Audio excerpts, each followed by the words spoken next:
sim, torcida corintiana, chegou a hora de ver como que foi a classificação do Timão para a próxima fase da Copa do Brasil. Fica de olho na telinha.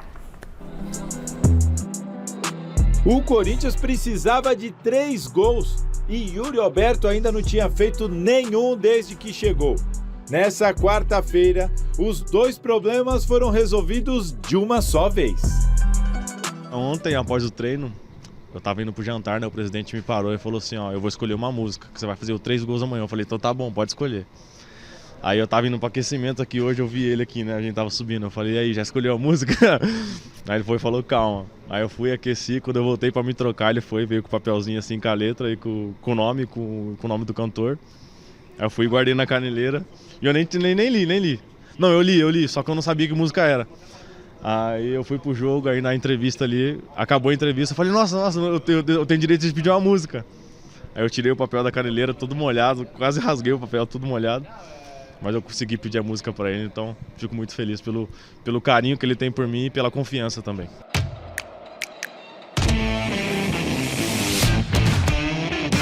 Os mais de 43 mil torcedores na arena também se encheram de confiança com o início de jogo do Timão.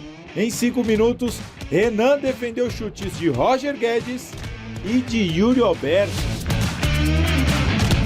Quando não deu pro goleirão, a trave apareceu para atrapalhar. Para quem precisava reverter um 2-0, marcar antes do intervalo era fundamental e o Corinthians conseguiu. Renato Augusto lançou e Gil colocou fogo na partida. A pausa para descansar não quebrou o ritmo alvinegro, que ampliou a vantagem com o primeiro gol de Yuri Alberto.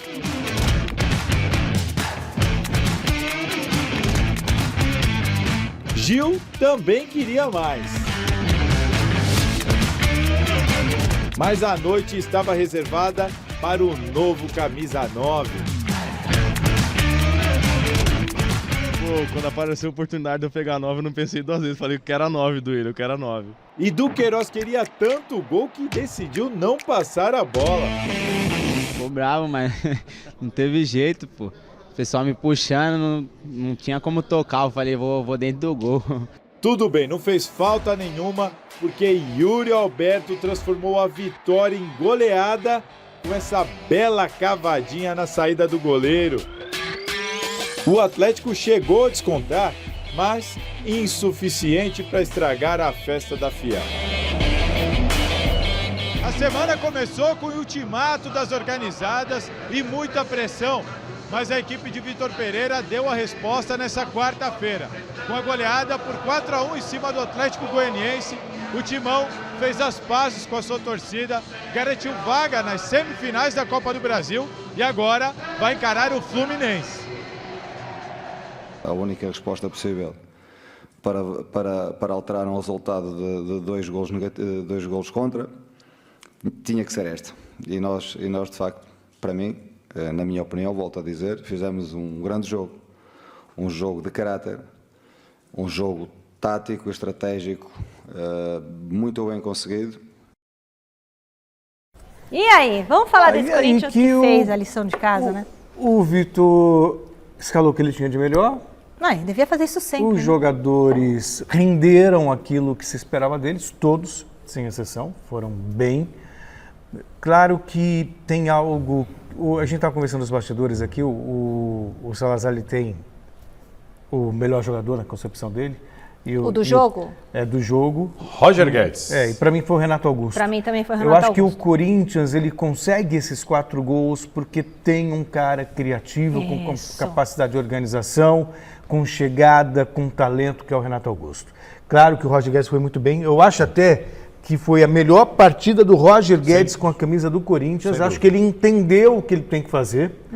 E o Yuri Alberto desencantou, né? Desencantou. Não tinha feito gol ainda, né? Ele não tinha nem chutado a gol. Chutou uma contra o Palmeiras. O Yuri Alberto, para mim, era difícil entender e explicar o que estava acontecendo. Porque, assim, todo mundo sabe que ele é bom.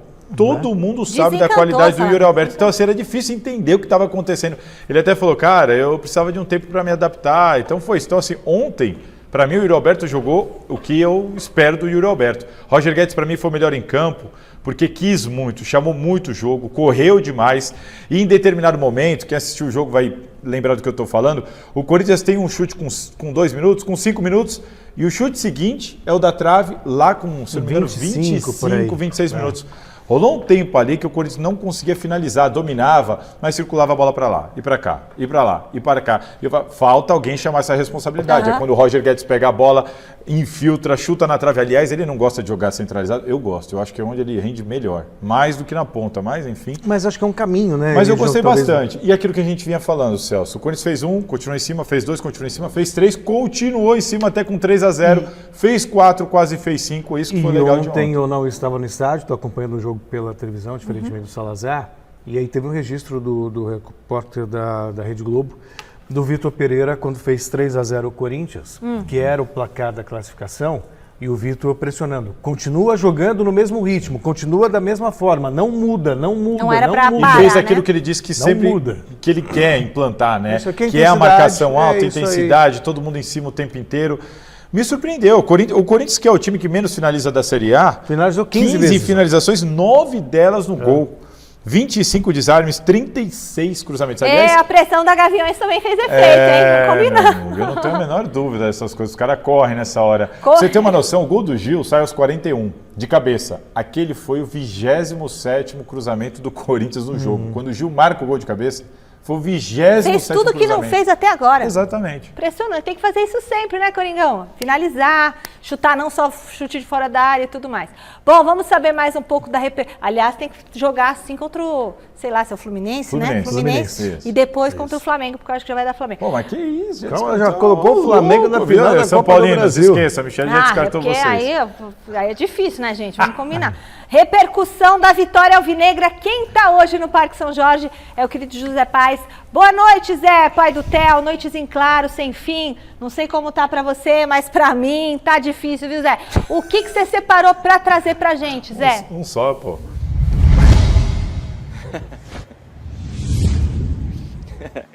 Oi, Mi, um beijo pra você, um abraço aí pra todo mundo que tá acompanhando a gente. O Telzinho tá um pouquinho melhor, mas ainda tá ruim, ainda pode melhorar, viu? Bora falar do Corinthians então, classificadíssimo aí pra semifinal da Copa do Brasil, como vocês comentavam. E ontem aqui no nosso programa, meu querido Thiago Salazar, que tá aí na bancada, trazia a informação de que o Fagner é um dos jogadores que estaria aí incomodado com algumas situações impostas pelo VP, pelo Vitor Pereira, desde que o treinador português chegou no Corinthians. Conversei muito com o Salazar nos bastidores, aí na redação nos últimos dias, confio muito na informação do Salazar. E ontem o Fagner passou na zona mista lá depois da vitória do Corinthians, da goleada do Corinthians para cima do Atlético Goianiense, e teve a chance de se explicar, de falar um pouquinho sobre esse tema. E aí, como é que tá a sua relação com o VP? Como é que não tá? Vocês brigaram, não brigaram? E aí o Fagner respondeu, falou que a imprensa tem que ter muito cuidado com o que aborda, enfim, e agora vocês vão poder escutar aí o que disse o lateral do Corinthians sobre esse tema. Roda aí. Deixar bem claro que eu não tenho nada com o Vitor Pereira, a gente se dá super bem durante o dia a dia. É curioso levantarem isso, né? Mais uma vez, ou dessa vez, porque acaba gerando sempre em torno de alguns atletas, né? Quando tem uma fase ruim, uma situação com o treinador, que o jogador está fazendo isso ou está fazendo aquilo. Eu acho que todos os treinadores que passaram aqui, eu já estou aqui há um tempo, sempre procurei fazer o meu melhor, sempre procurei ajudar, nunca quis prejudicar ninguém, né? Nunca tive nenhum tipo de problema com o Vitor, né? Mas em nenhum momento fiz biquinho, fiz birrinha, fiz manhinha, como algumas pessoas falaram, né? E deixar claro que, e pedir para pararem com essas coisas de querer jogar às vezes um jogador contra a torcida, contra o treinador. A gente estava diante de uma decisão tão importante hoje, né? E criar uma situação onde eu teria um problema com o treinador, e se acontece uma eliminação, eu tenho certeza que isso se tornaria uma coisa muito grande. Então, eu acho que a gente tem que tomar um pouco de cuidado com aquilo que a gente passa, aquilo que a gente fala, porque é uma situação delicada, não só dentro do clube, mas também para o meu filho que vai na escola. Eu acho que as pessoas têm que pensar um pouquinho nisso também, porque às vezes um torcedor, ele pode encontrar o meu filho na rua, ele pode encontrar o meu filho no Parque São Jorge, que ele está lá direto, e pode, de repente, proferir alguma palavra, pode querer tirar uma satisfação com uma criança de 12 anos. Então eu acho que essa responsabilidade que a gente tem que ter de passar a verdade e procurar ouvir os 12 lados, procurar ouvir tudo aquilo que está em volta. Tá, então a palavra do Fagner aqui no nosso glorioso Gazeta Esportiva. E o Fagner que nessa temporada, né, Michele e amigos que estão acompanhando o nosso programa, ele teve muitas lesões, muitos problemas físicos. A partida de ontem foi só a 27ª do Fagner com a camisa do Corinthians nessa temporada. Ele foi muito bem, não tomou nenhum drible na partida de ontem, acertou 51 de 57 passes, ele ganhou 14 de 15 duelos, por exemplo, jogou muito bem. Então tá aí a chance do Fagner falar sobre o tema, se explicar sobre a situação. Volto com vocês aí no estúdio, daqui a pouquinho retorno aqui direto do Parque São Jorge para a gente falar um pouquinho mais dessa super vitória do Corinthians e também sobre a atuação do Timão no mercado da bola. Tem jogador que pode estar deixando o Corinthians, mas isso é assunto para daqui a pouquinho, né, Mi? Vai daí agora, minha amiga. Mais um deixando o Corinthians? Para com isso, Celso Cardoso. O Fagner, então, você achou que pôs panos quentes, confiou aí no que ele falou? Não é assim, não é Enfim, questão de ganhou, confiar, tá não é tudo bem, questão né? de confiar. E também é muito fácil hoje você jogar nas costas da imprensa. Eu acho que hoje tem que tomar muito cuidado com o que você fala, Sim. aonde você fala, Como fala. para quem você fala. Ah, eu que o diga. Viu? Porque as coisas são repassadas muito rapidamente. É mesmo. Muito rapidamente. E a questão, só que aqui não é programa de fofoca, as pessoas checam, as pessoas confirmam, é um aqui, é outro ali, é outro acolá, é apuração. É. É E em apuração, equipe, então. né, Celso? Não foi só eu. Você, Exato. você apurou, o Celso apurou, eu apurei, Marina apurou, não foi, Marrão? Então, quer dizer, não é assim, vem do nada. As pessoas precisam assumir as consequências daquilo que elas fazem. Isso. Ponto. Simples assim. Espero que tenha resolvido, sabe? Com insatisfação ou não, o trabalho tem que rolar. Mas E tinha. rolou. Então, para um pouquinho. Agora vocês só que apuraram, mas tinha uma rusga entre o Fagner e o Não, Mister. na Não, verdade, a situação- do elenco. Do elenco com o Do Mister. elenco. A situação é a seguinte, para ficar bem claro, viu? Não é porque o Fagner falou lá que eu vou retirar o que eu disse no programa, muito pelo contrário.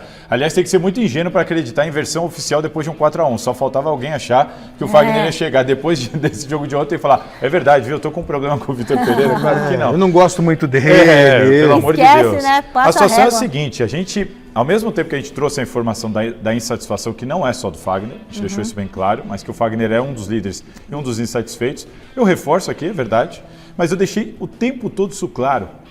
Não há racha, uma briga declarada, alguém foi no Vitor Pereira manifestar. Ah, porque o pessoal faz por baixo do pano. Exatamente. O que há é uma insatisfação e comentários internos entre os jogadores e com coisas assim, sobre as situações que incomodam.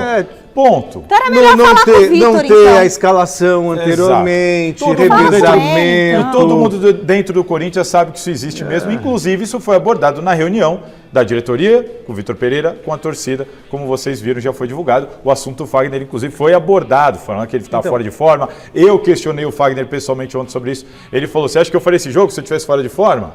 Né? Não sou eu que tenho que achar qualquer nada. Quem maneira- falou Você isso... acha que ele tá em forma ou fora de forma? Ah, eu não sei. Para mim ele correu normal ontem, mas isso saiu de uma reunião entre clube, diretoria, técnico e liderança de torcida. Nem tinha imprensa nisso daí. Isso saiu, isso foi falado lá dentro. Então é isso. Então que sirva para parar Exatamente. arestas e que a coisa possa fluir agora sem zum.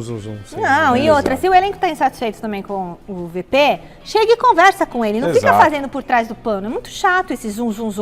Ah, eu queria perguntar pro Salazar do William, porque o Vitor Pereira não falou que o William não jogava porque falava que estava com dor? Aí depois então você responde pra gente. Alegou Thiago que Salazar. ele sentia dores, mas que os exames não constatavam nada. Mas como ele reclamava de dores, ele não punha para jogar. Simples assim. Estranho, né? Estranho, eu acho muito estranho. Também acho, O mas- Thiago Salazar não foi o único repórter do Gazeta Esportiva lá na Neoquímica Arena, hein? O José Paes também marcou presença no jogo e traz agora como que foi a festa da torcida corintiana.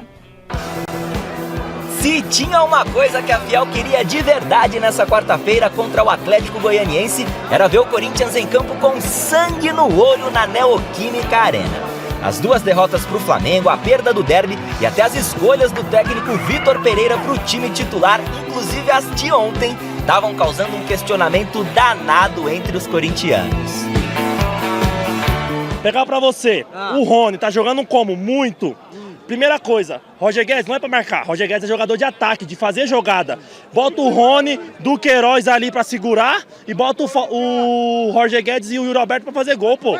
Aliás, já que o assunto é o Vitor Pereira, o treinador português também não vinha sendo mais lá aquela unanimidade por causa de algumas declarações recentes em entrevistas coletivas. Isso pelo menos é claro antes da bola rolar em Itaquera. Sabe quanto dinheiro é que eu tenho no banco, meu amigo? Sabe, eu tenho uma vida estabilizada, eu não preciso Eu estou aqui no Corinthians, não vou no Corinthians, é no outro clube qualquer. Portanto, e quando eu quiser. Eu achei que ele foi mal, ele se equivocou no que ele falou, esperar aí, ver se ele entrega em campo, que ele não vem entregando, né? Não vem escalando bem, vem trocando mal, e ver se ele se redime aí pelo menos em campo, porque eu achei a fala bastante infeliz da parte dele, porque, pô, ele não é maior que o Corinthians. O VP tá falando muita bobagem ultimamente, é que ele não tá acostumado com o Brasil ainda, né? Mas tá falando um pouco de bobagem. Ele tem o temperamento dele, ele tem a cultura dele, a gente tem que entender como ele tem que entender a nossa cultura também. O importante é o Corinthians, eu acho que o Corinthians é maior que todos. Para tentar minimizar esse princípio de crise, o Corinthians estava de olho era em uma das vagas para uma das 2 semifinais da Copa do Brasil. Depois de perder a partida de ida das quartas para o Atlético Goianiense fora de casa pelo placar de 2-0, o Timão recebeu a equipe de Goiás aqui na Neoquímica Arena com um amplo apoio da torcida. E os corintianos que vieram até Itaquera só tinham um objetivo: não ver o Corinthians estacionar na temporada e só ter o Campeonato Brasileiro até o final do ano. Hoje vai meter 3 hoje, 2 do Yuri e 1 do Roger Guedes. Vai ser sofrido ou não? Sempre, né? Se não for sofrido, não é Corinthians. Yuri Alberto 2, vai estrear. Tá ótimo. Ponto final. Yuri Alberto 3. O cara não fez nenhum, você já quer que ele vai 3? Ele guardou pra hoje. Rapaz, o que eu procurei esse cara aí que meteu essa profecia simplesmente insana antes do jogo pra pedir desculpa pra ele é piada. Então, se você conhece este nobre moçoilo desprovido de pelos no couro cabeludo, por favor, entre em contato aqui com a nossa produção, porque eu preciso me desculpar com esse cidadão aí, meu Deus. E ó, por falar em desculpa, o VP aproveitou a coletiva de ontem para se desculpar justamente sobre aquela frase que a gente já mostrou para vocês hoje, envolvendo a conta bancária dele. Eu detesto a arrogância. Agora, fui mal interpretado. As pessoas, se ofendi alguma pessoa de bem, as minhas desculpas. Não tive intenção absolutamente nenhuma. E se faltou fé pro pequeno repórter no amigo ali, sangue no olho e sangue de vencedor foram coisas que claramente não faltaram pro Corinthians na Neoquímica Arena. Rapaz, falar o quê, vai? Falar que nunca duvido do Corinthians. Nunca duvido do Corinthians. Corinthians é isso, é raça. Corinthians nunca entrega o jogo. É Corinthians. Não tem metrô, eu vou dormir na estação, mas vale muito a pena. Eu te amo,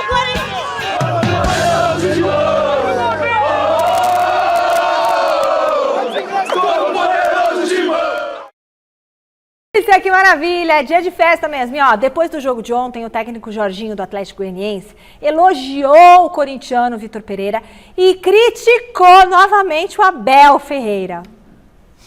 Eu tenho que parabenizar o Vitor pelo grande jogo que eles fizeram. Nós tivemos um grande jogo em casa. Ele é um cara super simpático, que me cumprimentou muito bem, coisa diferente, muito diferente do Abel.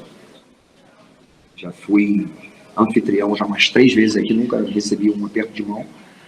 E não vou falar mais sobre isso, porque é coisa do passado, já falei o que tinha que falar. A minha satisfação em relação à postura, e não vou falar mais sobre isso. É uma situação passada. Quero parabenizar o Vitor, dizer para ele que ele é um bom treinador. Um português não tem nada a ver com o outro. Eu falei especificamente de um português, do Abel Ferreira. Não do Vitor, não do Luiz, que também é um cara super simpático do Botafogo. Então, quero deixar muito claro isso. Não é uma questão de nacionalidade, é uma questão da pessoa que, para mim, por mais que seja uma pessoa muito simpática para os seus jogadores, um cara que tem feito um trabalho fantástico, tem uma postura que eu não gosto.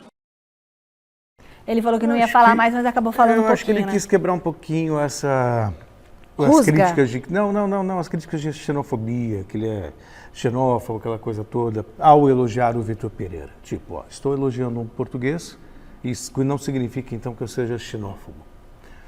Enfim... Mas eu duvido muito que o Jorginho teria a mesma postura se fosse um técnico brasileiro. Falando a mesma coisa que o Abel falou. O Jorginho, para mim, ele falou porque era o Abel, porque era um técnico português. Para mim, tem inveja, tem ciúme, tem tudo isso envolvido naquela declaração. Inveja eu acho meio forte. Eu não Tem, sei principalmente se é quando ele inveja, fala, quero ver ele ser campeão brasileiro no Atlético Goianiense. Talvez essa coisa de... O Abel não tá no patamar do Eu acho Jorginho que tem pra ser muito dessa técnico do coisa meio Atlético. corporativista. Peraí, calma. Agora, né? Eu acho que tem muito Antes- dessa coisa corporativista de reserva de mercado. Pô, vem aí um estrangeiro e rouba o nosso lugar e ainda põe a gente para baixo como se a gente fosse lixo, aquela coisa toda. Eu vejo dessa maneira, por isso o mal-estar. E a gente já falou muitas vezes aqui, tem técnico português bom, tem técnico português ruim, tem técnico brasileiro bom. Só que os técnicos brasileiros fizeram por merecer esse tipo de comportamento, de buscar lá fora outras possibilidades, porque eles estavam acomodados. Defasados. Eles estavam acomodados, sabe? Achando que tá certo. O Jorginho já passou por vários clubes. Nunca fez um trabalho nem sequer parecido com o do Abel E isso Ferreira. obrigou os treinadores brasileiros buscarem um pouco mais de... Mas o Abel tinha um De super elenco. estudar Quando que o Jorginho mais. teve um super elenco assim? Tudo bem, mas quando que o Jorginho teve a oportunidade de ir para um time com super elenco? Por que nunca nenhum grande time com super elenco E contratou quando é que o Jorginho? isso, e você vai Treinar a quando, e português. quando é que você vai para um time com super elenco? Quando você apresenta um trabalho digno à altura desse super elenco. Não, mas você acha que o Abel Ferreira tinha esse trabalho digno apresentado lá no PAOK na Não, Grécia? aí isso é uma outra história. Isso Então, foi uma aí aposta foi uma que aposta. mas que deu certo. Deu certo. Assim como já apostou também em Alberto Valentim. Não tem cabimento o que o Jorginho falou. Ah, não sei, eu acho que, enfim.